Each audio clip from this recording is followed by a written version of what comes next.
Страхът, който удобно живее в теб. Аудиокнига с автор Ваня Топалова. Код Трансформация. Здравей!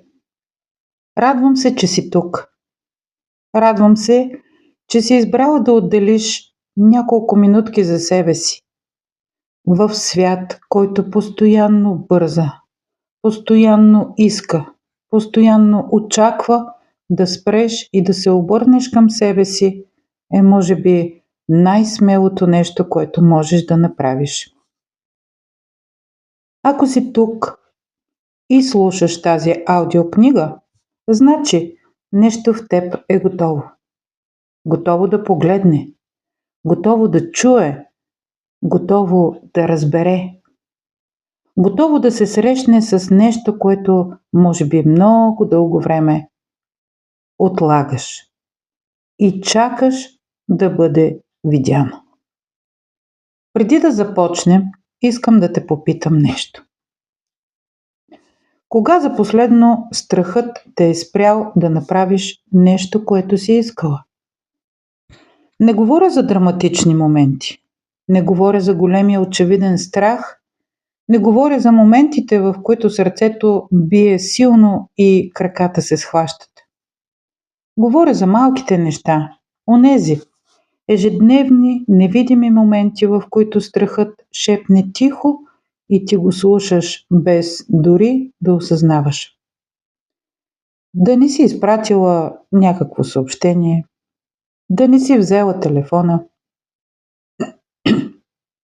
да не си казала това, което си мислила на срещата, да не си започнала това, което отдавна искаш да започнеш, да не си поискала повишението, което наистина заслужаваш, да не си поставила границата, която трябва, да не си показала истинската себе си на човека до теб. И после си казала: не ми се иска, не е моментът, или уморена съм, може би по-късно, може би утре, може би някой ден, когато се почувствам по-готова.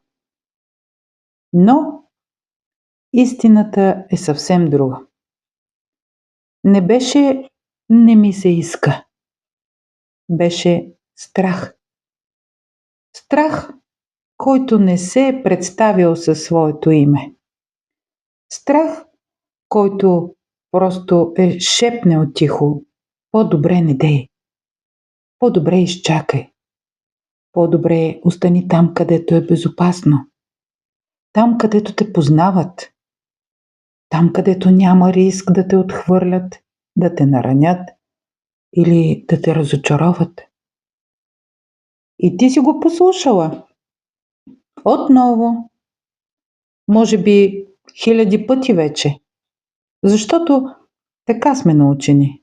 Защото страхът звучи като мъдрост. Звучи като предпазливост. Звучи като разум.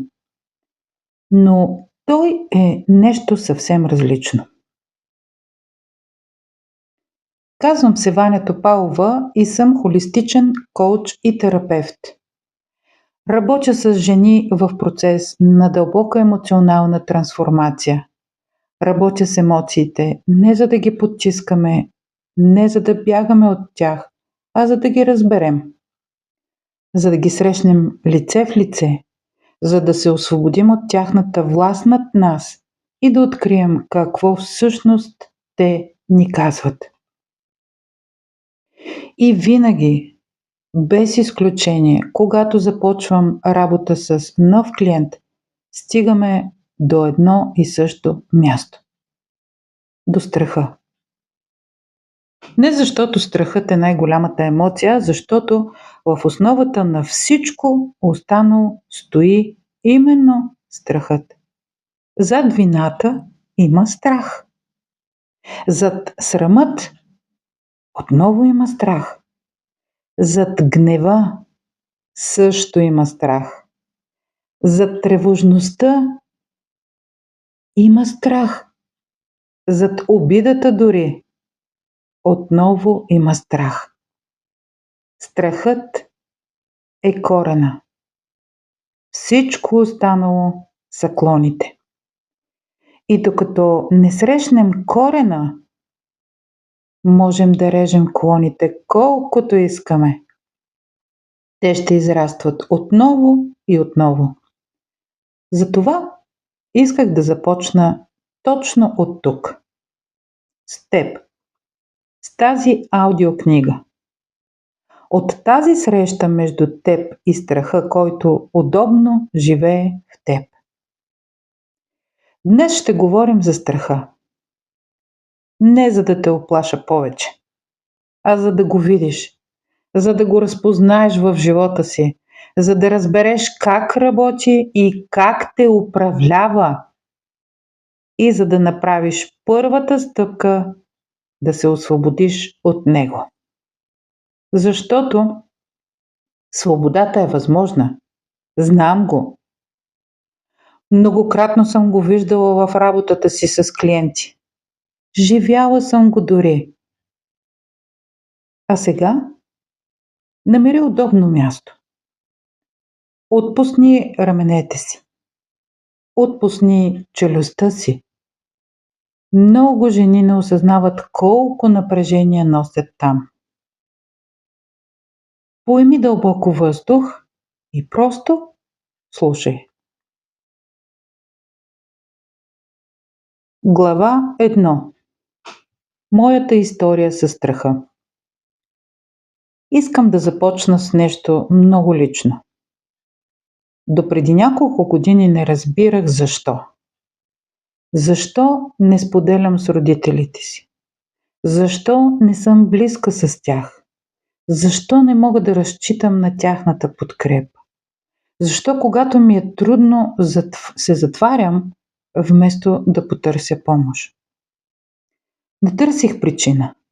Просто живеех с това, както с нещо нормално. Като с характер. Такава съм си. Самостоятелна, затворена, справям се сама. Едва когато започнах да работя дълбоко със себе си, разбрах. Не беше случайно. Не беше характер дори. Не беше такава съм си. Беше страх. Страх, който не се е представил със своето име. Страх, който просто е живеел в мен и тихо е взимал решения вместо мен. Страха да не бъда отхвърлена. Страхът от критика. Страхът, че ако покажа истинската себе си, няма да бъда приета. Страхът да не наранят онова крехко и истинско място вътре в мен. Познато ли ти? Може би и ти някога си се срещал по този начин със страха. И този страх не беше дошъл от никъде. Беше се настанил тихо още в моето детство. Беше намерил удобно място вътре в мен. Беше израснал с мен. Беше взимал важни решения вместо мен. Без аз да знам. Без дори да го виждам. Това е най-коварното в страха. Не крещи. Не се представя. Не идва с предупреждение. Просто живее в теб удобничко и тихо. И управлява. Когато го видях за първи път, когато го срещнах лице в лице, нещо дълбоко се промени. Не веднага, не изцяло, но нещо се отвори. Нещо се разтвори. И оттам започна моята истинска трансформация. Разказвам ти това, Не за да те накарам да съжалявам себе си или ти да съжаляваш себе си, а за да ти кажа колко трудно се случи това във времето. И за да ти кажа, че ако аз успях да видя страха си след толкова години, можеш и ти. Не е лесно, но е възможно. И защото заслужаваш живот без онова тихо бреме на страха, който удобно се е настанил вътре в теб. Глава 2. Как страхът удобно живее в теб? Нека да говорим за страха. За истинския страх. Не за онзи очевидния и видимия, а за тихия. Онзи, който се е настанил много удобно. Онзи, който е останал толкова познат, че вече не го забелязваш. Страхът е една от най-древните човешки емоции. Биологично той е създаден, за да те пази. Когато нашите предци са срещали хищник, страхът ги е карал да бягат или да се борят. Той е оцеляване. Той е мъдростта на тялото. Но ние вече не живеем в джунглата. И онова време отдавна е отминало. И все пак мозъкът ни реагира по същия начин. Когато трябва да кажем нещо важно на партньора си, страхът. Когато трябва да вземем голямо решение, страх. Когато трябва да се покажем такива каквито сме, страх. Тялото реагира като на хищник. Сърцето бие по-бързо. Дишането се участява. Умът се блокира. И ние замръзваме. Или бягаме, или се преструваме, или казваме не ми се иска. Но има нещо много по-интересно и по-важно в страха. Той не идва сам. И идва с план. Настанява се много удобно. И разпределя нещата. Той се прави на наш приятел, пазител. Прави се на този, който ни предпазва с разум. Как изглежда удобният страх в ежедневието? Страхът да заявиш себе си. Колко пъти си имала мнение и си замълчала? Колко пъти си знала какво искаш и си казала няма значение? Или както и да е. Колко пъти си се съгласила с нещо, което не искаш, само за да не създаваш конфликт, само за да не разочароваш, само за да не загубиш одобрението. Страхът да поискаш. Поискай помощ и веднага идва мисълта. Ще си помисля, че не мога сама. Поискай повишение и веднага идва. Кой съм аз да искам повече? Поискай внимание и веднага идва. Ще изглеждам нуждаеща се.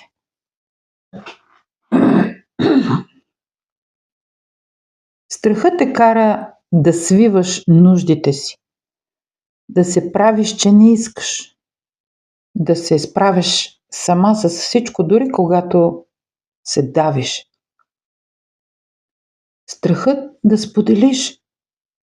Колко жени познавам, които носят всичко в себе си, усмихват се навън, горят отвътре. Казват, добре съм, когато не са добре. Не защото са лъжци, а защото Споделянето изглежда опасно. Ами ако ме осъдят? Ами ако не ме разберат? Ами ако използват това, което съм споделила? Страхът да не бъдеш излъгана. Страхът да не бъдеш използвана. Тук страхът се е наредил много дълбоко. Имало е момент, може би в твоето детство, а може би в зряла възраст, когато си се доверил и си била наранена. И мозъкът е запомнил и е решил повече никога.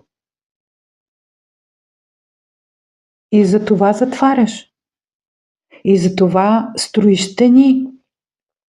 И за това страхът се е настанил удобно точно там, при вратата на сърцето ти.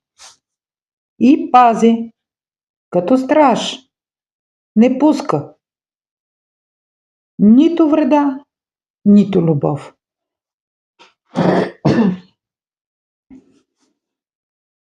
Виждаш ли го сега? Виждаш ли колко удобно си живее?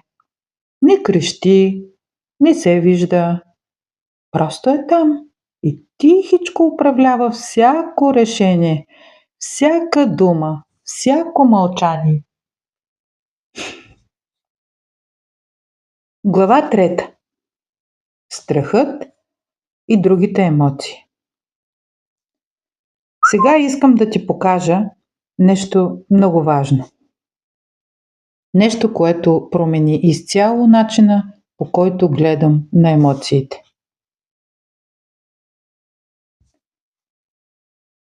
Страхът рядко идва сам. Той е като корен под земята. Невидим, дълбок и много разклонен. И от него израстват много различни растения. Ти виждаш растенията, които са отгоре, но не виждаш корена. Виждаш вината. Виновна съм.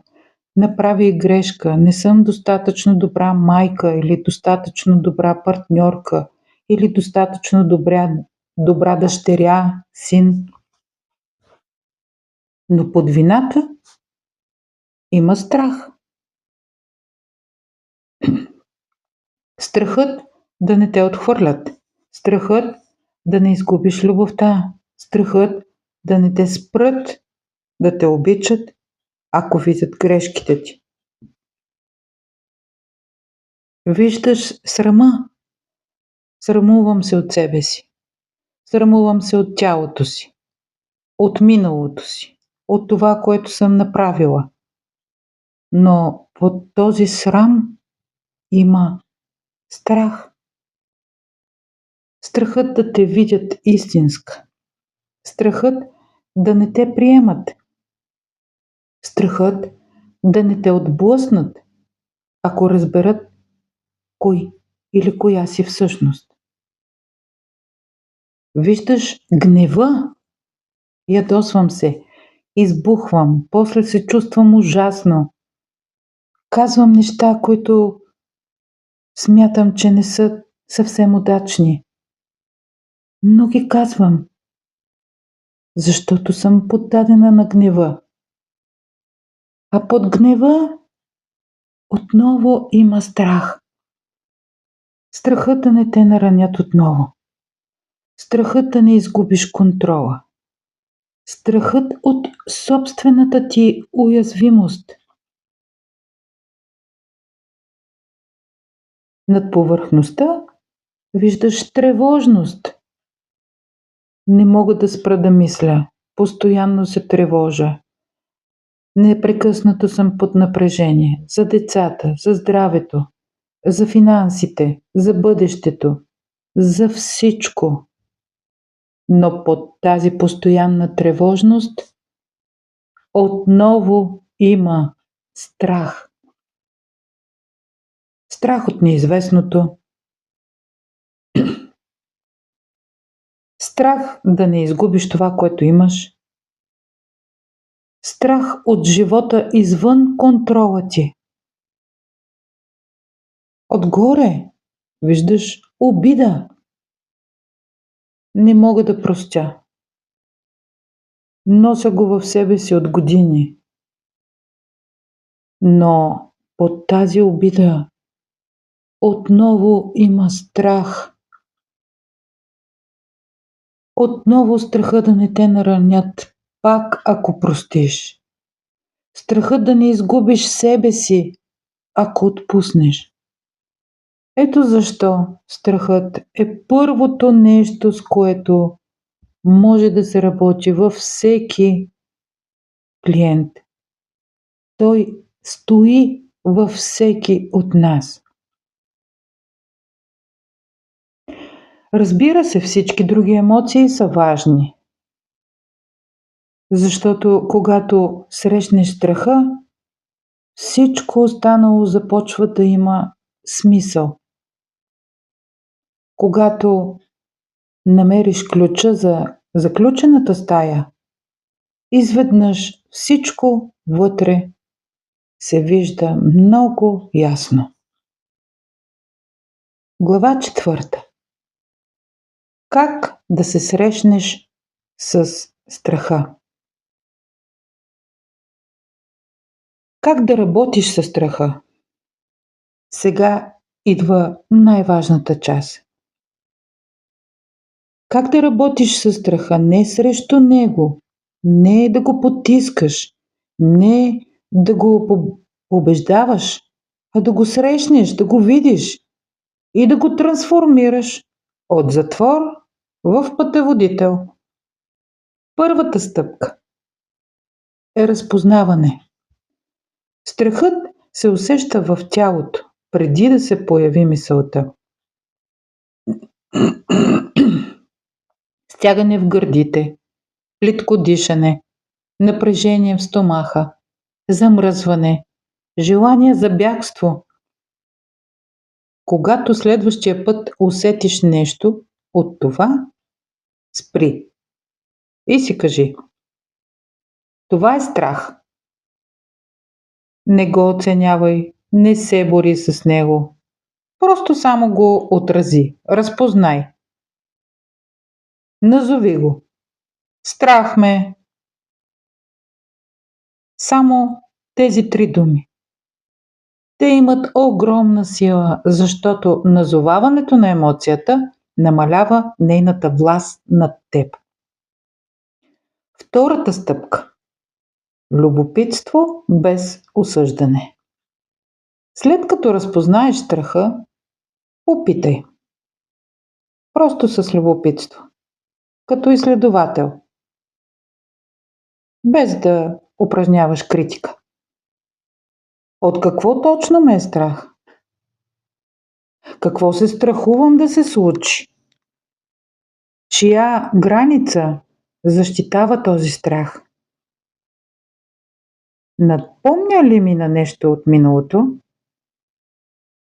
Не е нужно да намериш отговора веднага. Просто питай и изчакай. Тялото знае, сърцето знае. Трета стъпка. Срещата. Най-мощното нещо, което можеш да направиш със страха, е да го срещнеш. Не да го победиш, не да го унищожиш, а само да го срещнеш. Да погледнеш право в него и да кажеш: виждам те. Знам, че си там. И изобщо не бягам от теб повече. Защото страхът губи власт, когато бъде видян. Той е силен, но в тъмнината, в невидимостта, в мълчанието. Когато го извадиш на светло, той се свива. Четвърта стъпка. Благодарност. Това звучи странно, но изслушай ме.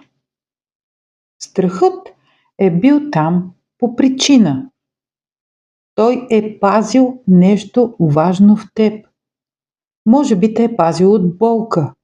Може би те е пазил от разочарование. Може би те е пазил от нещо, което е изглеждало опасно. Когато можеш да му кажеш: благодаря ти, виждам защо си бил там и вече не се нуждая от тази защита.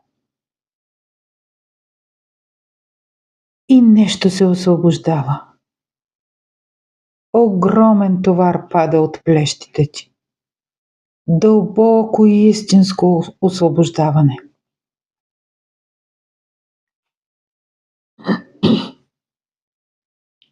Сега те каня да направим нещо заедно.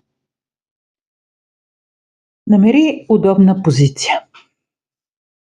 Седни изправена, но отпусната. Ако можеш, облегни гръбчето си някъде. Отпусни раменете. Отпусни челюстта. И ако ти е по-удобно, можеш да затвориш очи. Поеми дълбоко въздух през носа. Бавно задръж за момент и издишай през устата.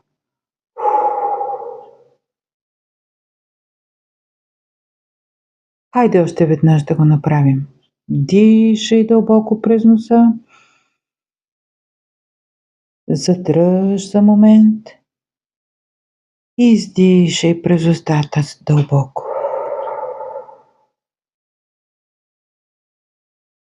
И още веднъж дишай спокойствие през носа.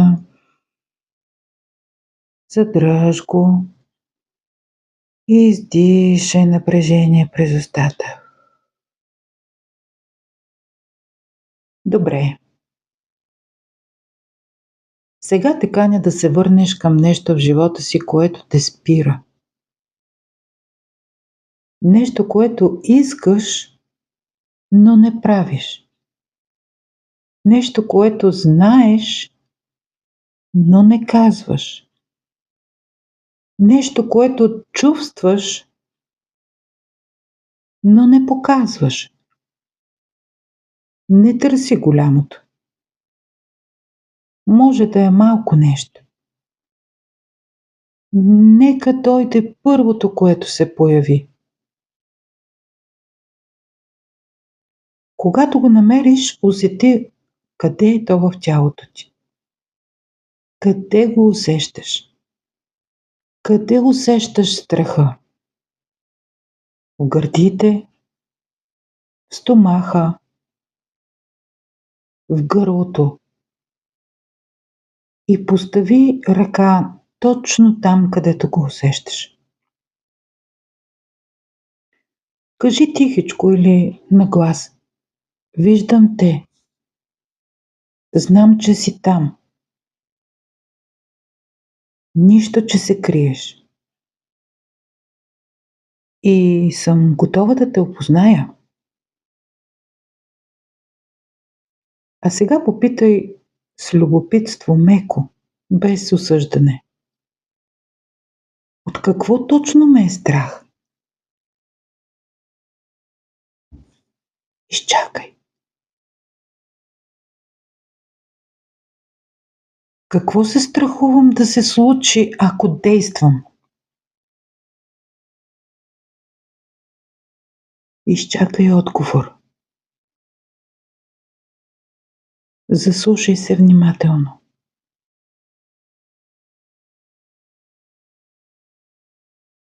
Попитай: какво пазиш в мен? Отново внимателно чуй отговора и изчакай достатъчно. Не дей да търсиш отговор с ума си. Просто усети. Позволи на тялото да отговори. Може да дойде образ, може да дойде спомен, може да дойде просто усещане. И когато усетиш нещо, кажи си: благодаря ти, виждам те. И знаеш ли, виждам защо си бил там. Но аз съм готова да тръгна напред. С теб, до мен, а не срещу мен. Поеми дълбоко въздух.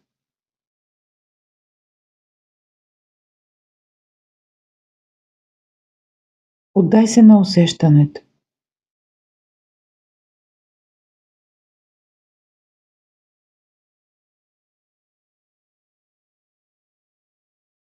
Усещаш ли как вече е по-леко,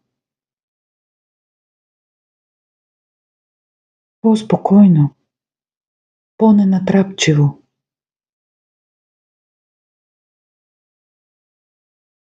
Става ли картината ти по-цветна, по-светла?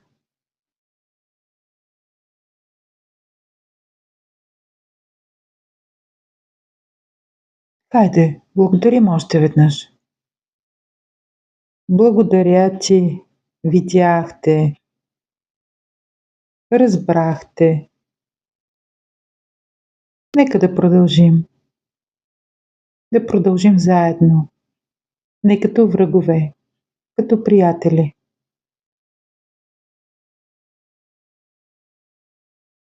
Хайде сега отново да поемем дълбоко въздух през носа.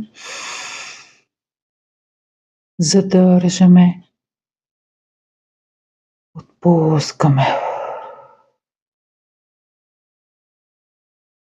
Още веднъж дълбоко взимаме въздух през носа.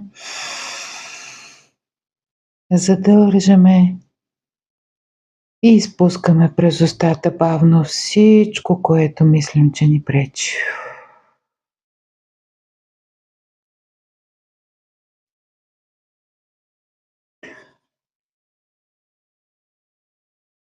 Когато си готова, можеш бавно да отвориш очи и да се върнеш тук и сега. Хареса ли ти това упражнение? Надявам се, че си се почувствала по-добре. Но това е само една първа малка крачка. Благодаря ти, че беше тук с мен. Страхът, който живее в теб, удобно, тихо, невидимо, не е присъда, не е слабост, не е характер и в никой случай не е твоя съдба. Той е емоция, може би стара, дълбока,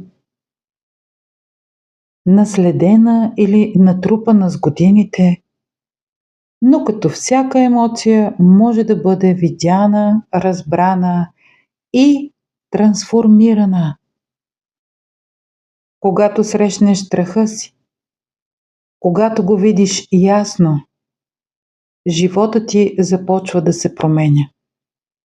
Решенията стават по-лесни. Гласът ти започва да се чува и навън, и вътре.